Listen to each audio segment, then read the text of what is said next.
Ada stopped messaging first. Not as a strategic move and not out of anger. Silence simply felt like the only space where her thoughts could breathe without distortion. She didn't unfollow, didn't block, didn't announce anything dramatic. She just stopped reaching out.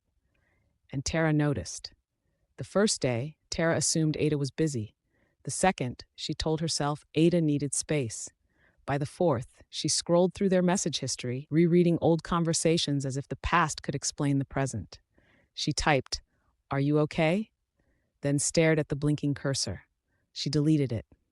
Not because she didn't care, because she didn't know which version of concern would help and which would push Ada further away.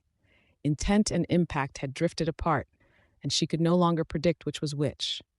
She locked her phone and sat still. Silence, she realized, wasn't absence, it was a verdict. At work, Ada moved like someone who had finally learned not to speak where ears turned information into weapons. She replied to emails precisely, arrived early, left on time, documented everything. Her body language changed subtly, less open, less trusting, less apologetic. Nena stopped her near the elevator. "You didn't show up for lunch yesterday. We saved you a seat." Ada smiled politely. "I needed quiet." Nena hesitated. "Are you okay?" Ada paused long enough for meaning to settle. "Yes," she said. "I'm choosing where to invest energy." Nena nodded slowly. The subtext was understood. Some relationships were no longer safe spaces. That night, Ada sat at her kitchen table, notebook open, evidence spread like maps of a war no one else knew was happening. She traced lines from timestamps to phone calls, from emotional turning points to digital footprints. If episode 1 was erosion, if episode 2 was investigation, then now she was a witness in her own life, and witnesses take stands. She drew a line beneath the last timestamp and whispered, "I see the pattern now." Not accusation, realization. She placed her pen down deliberately. Some betrayals don't need confrontation, they just need distance. Meanwhile, Tara paced her living room in circles, phone in hand, restless. The silence wasn't freeing, it was suffocating. She wanted to reach out, to apologize, to explain, to justify, to rewind time to when everything felt easy.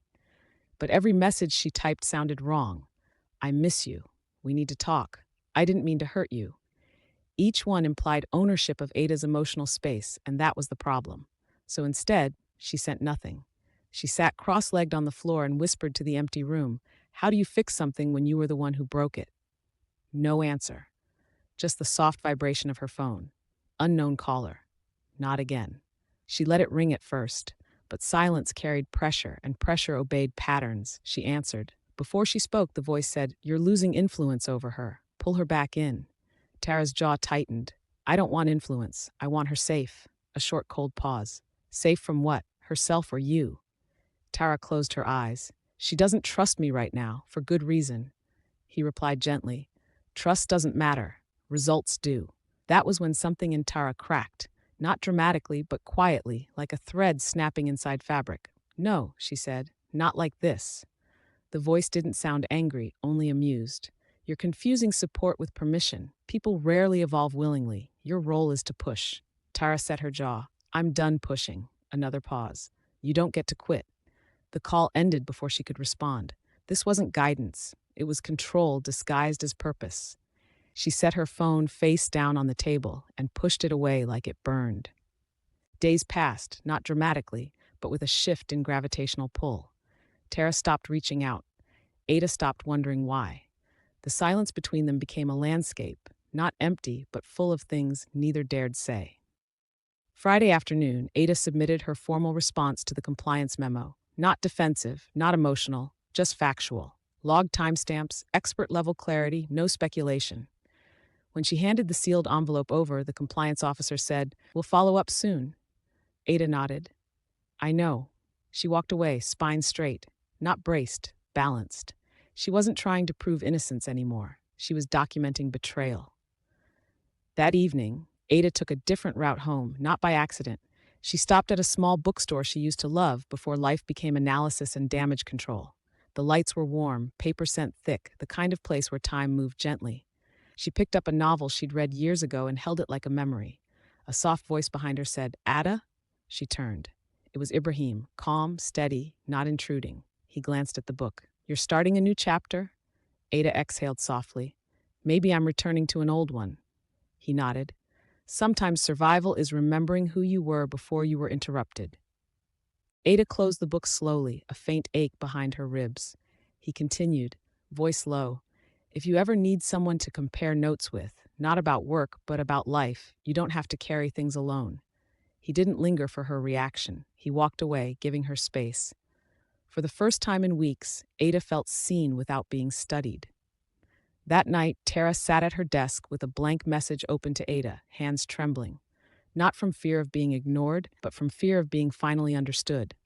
She typed 4 words, I think I broke us. She stared at them for a long time. Then she deleted them. Because apologies that aren't followed by accountability become manipulation in prettier clothing. She turned off her phone and sat in darkness, whispering, I don't know how to fix this. Outside, the rain began. Inside, the silence stayed. By Monday morning, silence had become a habit. Not cold, not cruel, just necessary. Ada walked into the office with a controlled stillness, the kind that comes after a long internal war. Her coworkers nodded at her the way people greet someone walking out of a storm, respectful, careful, unsure where the thunder might still be hiding. She didn't sit immediately. Instead, she went to the window overlooking the courtyard. The view wasn't beautiful. Patchy grass, gray benches, a rusted fountain that hadn't worked in 2 years, but it gave her something she hadn't had in weeks. Distance. She breathed slowly, deeply, letting the morning settle inside her.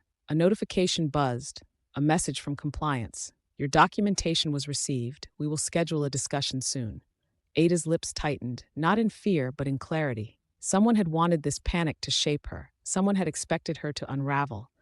But instead, she had become sharp. Silence wasn't weakness, it was recovery.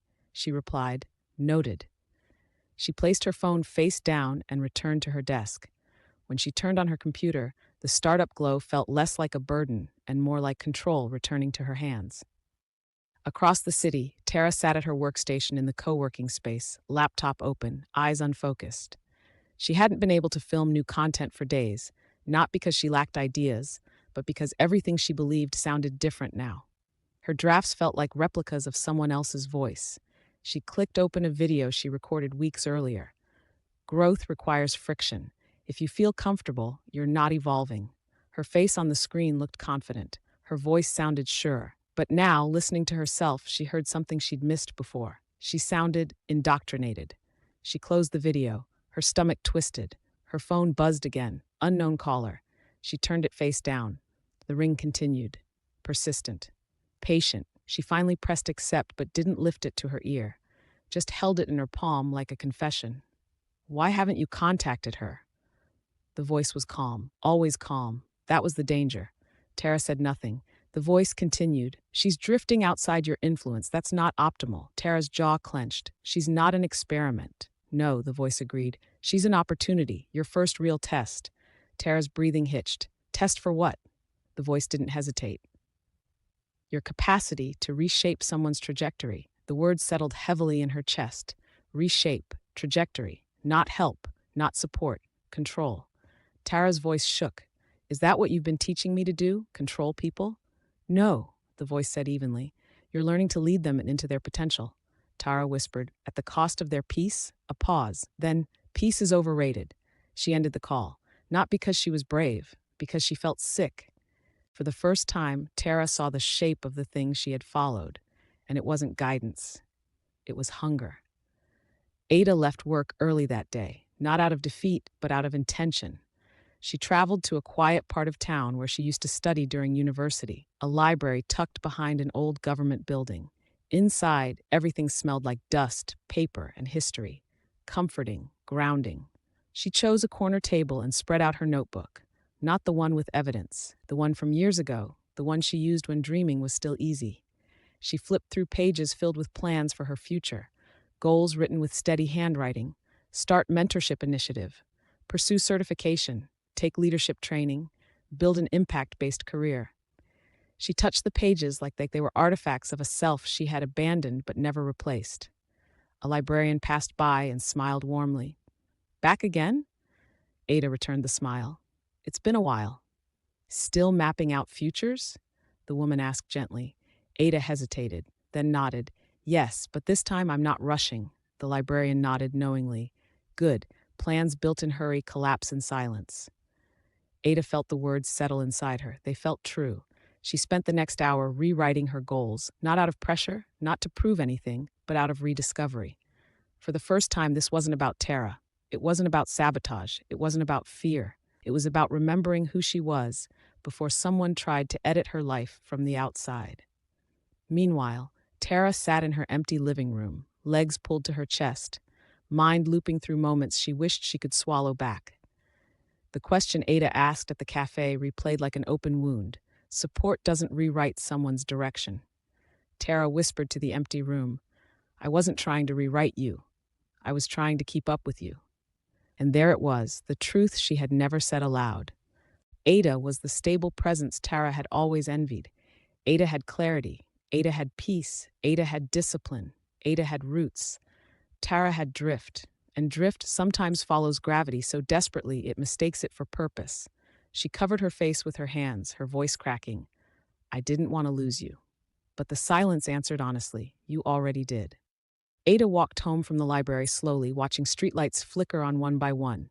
The evening air felt different, lighter, as though she had stopped carrying someone else's expectations. Her phone buzzed. A message. Her breath paused. For a moment, she thought Tara finally reached out. She unlocked it. But it wasn't Tara. It was compliance. Your appointment is scheduled. Bring all relevant documentation. Ada didn't panic, didn't sink, didn't spiral. She simply nodded to herself. This time, she said softly, I'm ready. She put the phone away. She didn't need Tara's voice anymore. She didn't need validation. She didn't need someone to decide her path. The silence had become her anchor, and she was finally learning to breathe in it. The meeting room felt colder than usual. Ada sat across from the compliance officer and a senior manager, her documents neatly arranged in a metal tray. No shaking hands, no defensive energy, just a steady, controlled presence. The officer opened a folder. Your timestamps show irregular access. Ada nodded, and the logs show remote entry through a virtual terminal. Not my workstation. Not my hours. The manager leaned forward. Do you have reason to believe someone impersonated your credentials? Ada paused, not because she doubted, but because what she said next would define the trajectory of the entire investigation. I believe, she said softly, that someone attempted to shape my decisions. The room went still. The officer cleared her throat. That is a serious claim. Ada's voice remained even. The documentation supports it. No emotion. No accusation, just truth. They exchanged looks, the kind that acknowledged both the gravity and the credibility of her words. We will escalate this, the manager said. I expect you will, Ada replied. She stood, gathered her papers, walked out. Her pulse was steady the entire time, not because she wasn't afraid, because she was done being edited. Tara spent the afternoon pacing her apartment, the shadows shifting across the floor like restless thoughts. She had stopped filming content, stopped posting, stopped pretending the world was simple. She replayed her last conversation with the mysterious mentor, each word now cracking with a meaning she had missed before.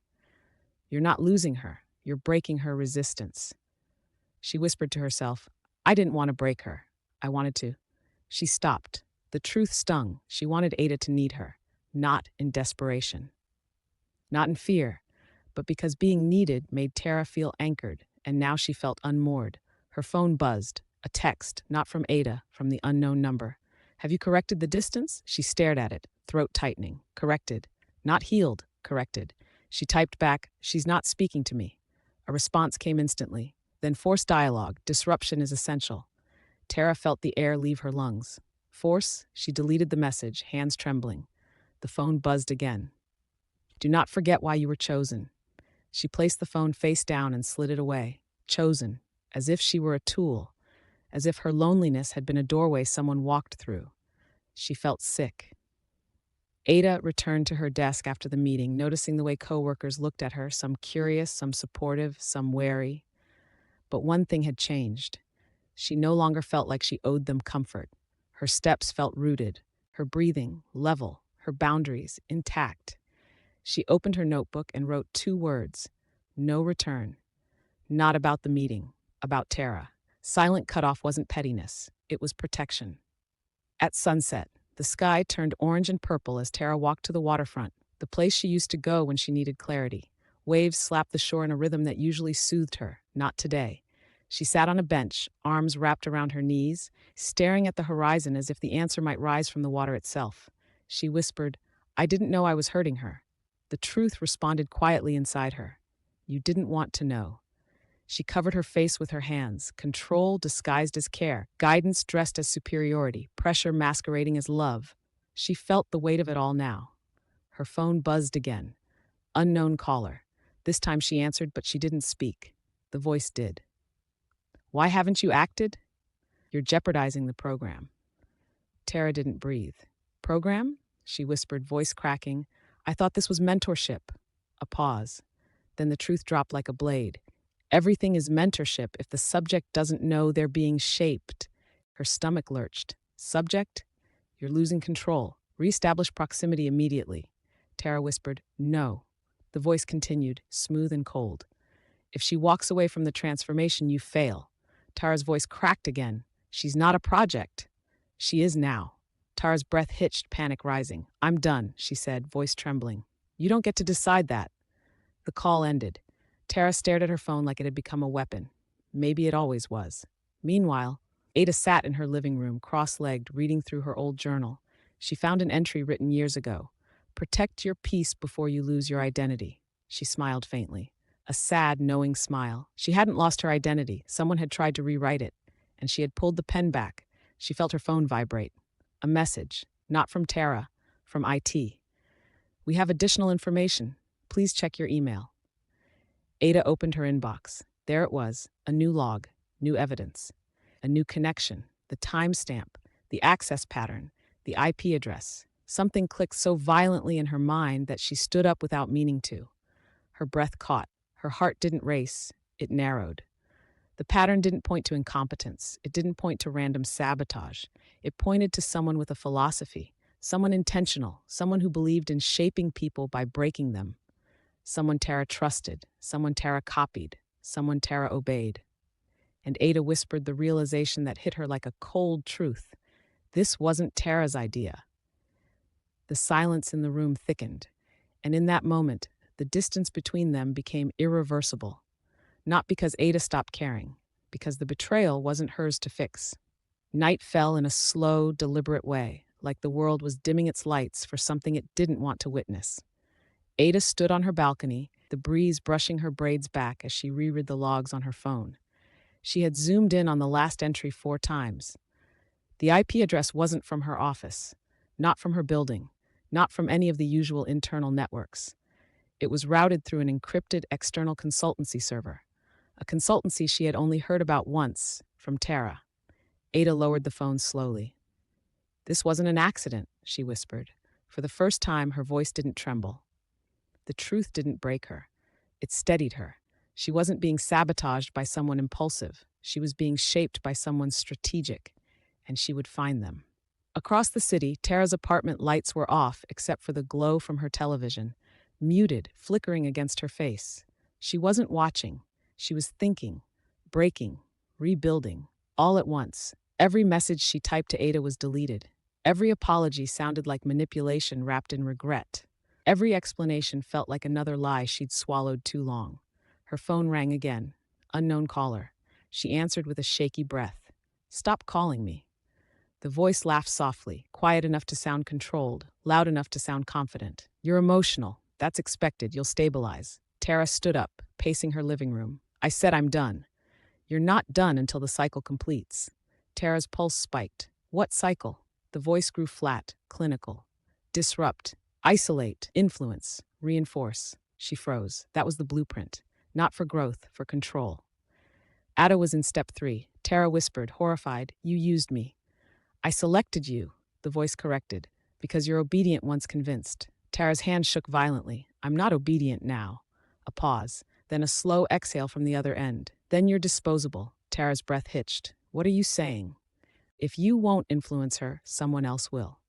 Fear rippled through her like electricity. "Stay away from her." The voice chuckled.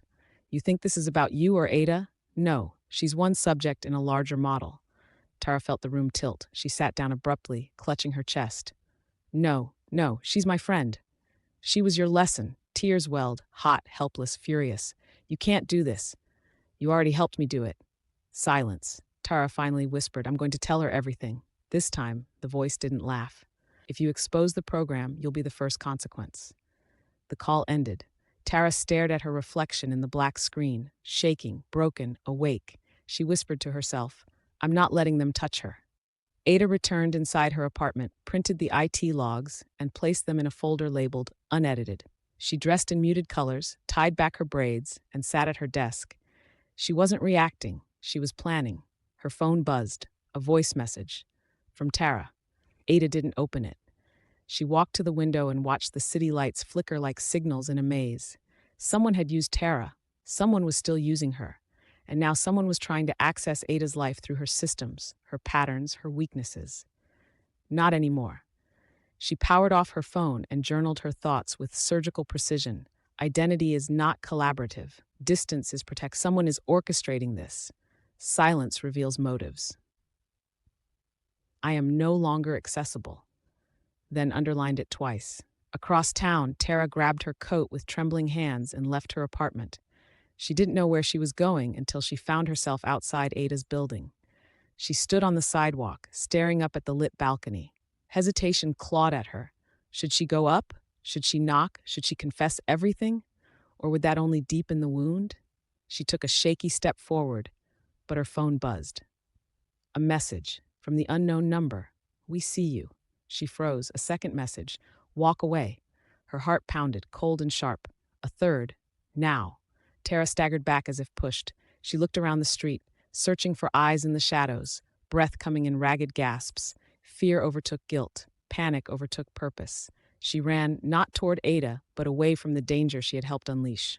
Inside, Ada sat in the dark, the city lights reflecting across her face. She heard footsteps outside her building, fast, panicked. But she didn't get up. She didn't need to. Her peace didn't depend on Tara returning. It depended on Ada not going back. She opened her laptop and created a new digital file titled Deconstruction. She started listing everything she would dismantle, from access routes to emotional entry points, from internal vulnerabilities to external influences. She wasn't waiting to be hunted anymore. She was preparing to hunt back. Tara didn't stop running until she reached a pedestrian bridge overlooking the expressway. She braced herself against the railing, shaking violently, tears falling without permission. She whispered into the night, Ada, I'm so sorry. Her sobs drowned in the roar of traffic. She had lost Ada's trust. She had lost her mentor's illusion, and now she was losing the narrative completely. But one truth was burning brighter than her fear. She wasn't going to let them break Ada. Even if Ada never forgave her, even if the program came after her, even if she had to face it alone, she wiped her tears, pulled out her phone, and typed a single message to Ada. They're coming for you. But she didn't hit send, not yet, because the moment she did, she wouldn't be able to take it back, and she wouldn't be able to protect Ada from the fallout. She stared at the unsent message, breath trembling. Then she whispered, Episode 3 ends here. Not for the viewer, for her, because tomorrow everything changes.